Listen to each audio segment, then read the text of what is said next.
আজকে আমরা একটু আগে শুনতে পারলাম সম্ভবত হেজামারাতে আমার পার্টি অফিস নতুন উদ্বোধনের জন্য কাজ চলছে। তো আমাদের কর্মীরাও সবাই উৎসাহের মধ্যে তারা এই পার্টি অফিসের জন্য কাজ করছিল।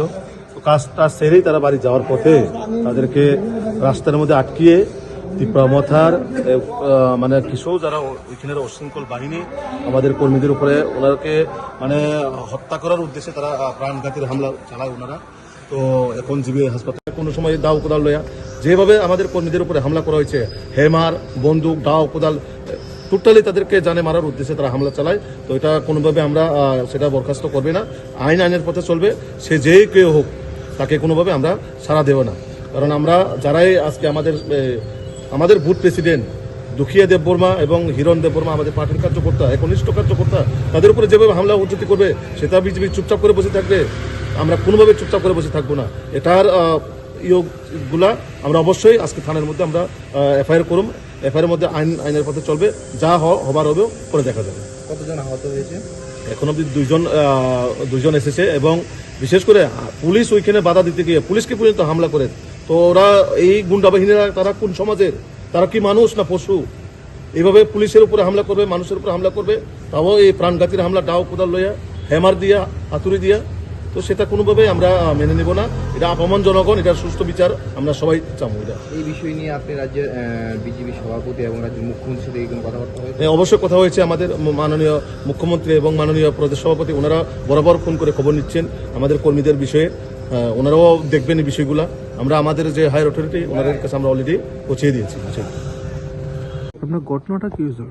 ঘটনাটা গতকাল থেকে আমরা পার্টি অফিস বানাচ্ছিলাম হেজামারা, এখানে বাজারে আশেপাশে যে বিয়াচেনারা টাওয়ারের নিচে, সেটা খাস জমিন না, সেটা জুট জমিন, সেখানে আমরা পার্টি অফিস বানাচ্ছিলাম। কিন্তু মোটর কর্মীরা দুদিন আগেই এই কাজকে বদ্ধ করেছিল, কিন্তু বদ্ধতা আমরা মানিনি, কারণ এটা জুট জায়গা।